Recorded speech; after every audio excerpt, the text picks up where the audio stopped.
this? Fungiform. Okay, yeah. Tongue. What's it on though? Oh, tongue.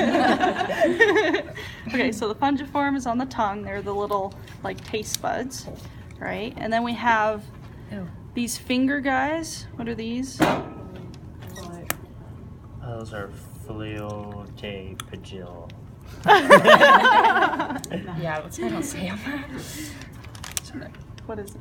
Foliate. Foliate. Foliate papillae. Foliate look like fingers. They're like the fingers or foliage. It looks like grass. And then these circle ones, what are those? Valet papillae. Yep, valet papillae.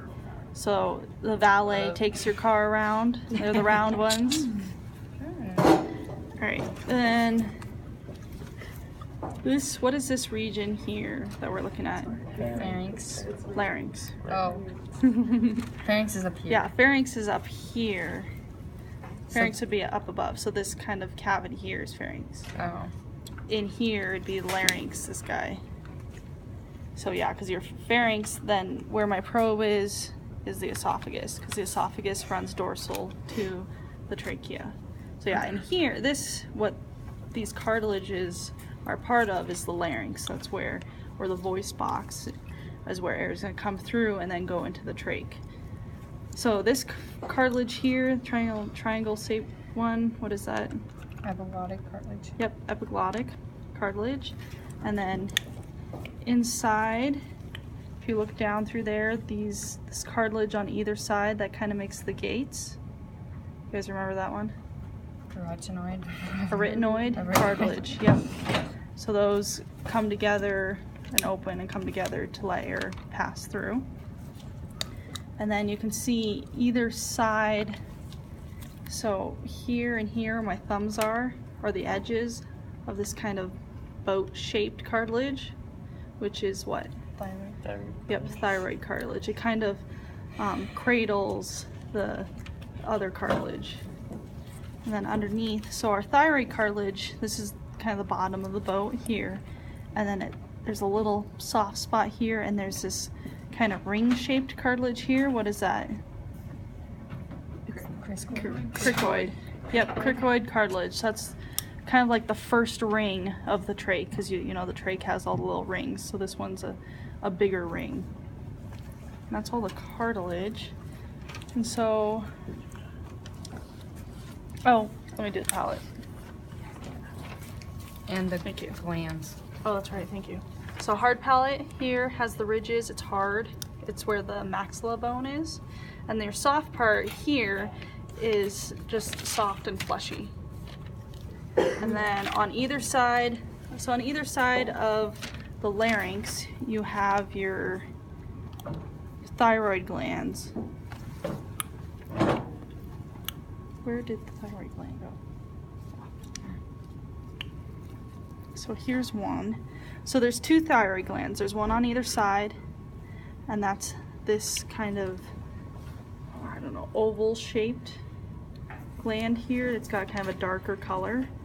So on each of the thyroid glands, there's two parathyroid glands, and those are like smaller circular guys attached to it. So one is right here, where the probe is, and then the other one is right here. So there's two thyroid glands on either side of the larynx, and on each of those there's two parathyroids. Right. What about these two glands? Oh. Your mandibular salivary gland is right here, so it's right by the mandible. It's this round one. And then the parotid is above it and closer to the ear. It's right here. Okay, I think that's it for the head region. So right here, we have the esophagus, so coming down and through here. And right here, what is this? Yep, so where our esophagus goes through our diaphragm, that region, what would we call that? Hiatus? Yep, hiatus esophagus. You have esophagus and then hiatus esophagus. It goes through the diaphragm and then into the stomach via what? Cardiac sphincter, right? And the cardiac sphincter goes into what part of the stomach? Cardia, yeah. So the cardia and the cardiac sphincter I think of as being closest to the heart. And so this part right here, this first part is the cardia, and then this part up here that's fun to grab is fundus. Yep, it's very squishy and pliable. This main part of the stomach is the body. Yep. Yeah, body of the stomach. This last bottom part of the stomach. Pylorus. Yep, pylorus. And then the pylorus goes into what? Well, Pyloric sphincter. yep, pyloric sphincter, which takes it into duodenum. Yep, and your duodenum is that first section of small intestine. And it's held to the body wall, so it kind of just stays right where it is. And then you get into all this stuff that is just free to do whatever it wants. Yeah, jejunum. And then to find, so the jejunum is the main part of the small intestine. The last part is the ileum. And to find the ileum, I feel like the easiest way is to backtrack and find the large intestine, which is super obvious and huge.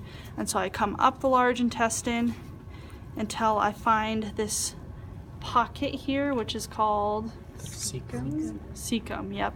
So then I go from the cecum up, and this here would be my ileum because it has this vessel. What is this vessel? Yep, anti-mesenteric blood supply. So you can see it up on top here, and it runs all the way to about here. So right here is where we have ileum back here, then we don't have the blood supply anymore, so we switch into jejunum. Here, this connective tissue that holds the small intestine is called mesentery, and so the blood running up through here is the mesenteric blood supply.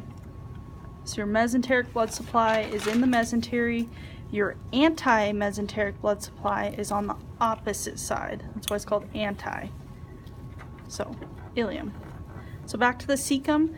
When we move from the ileum, or when food moves from the ileum into the cecum, what does it go through? Yep, ileocecal valve. And when it exits the cecum into the large intestine, what do we go through? Cecal-colic valve. Yep, cecal-colic valve. So ileocecal is ileum to cecum. Cecal-colic is cecum to colon, which is the large intestine. And then back to the stomach, because I forgot that. So this big curve right here, this larger curve is the greater curvature, and then this one that's smaller here, lesser curvature. Yep. Is that it? Yeah.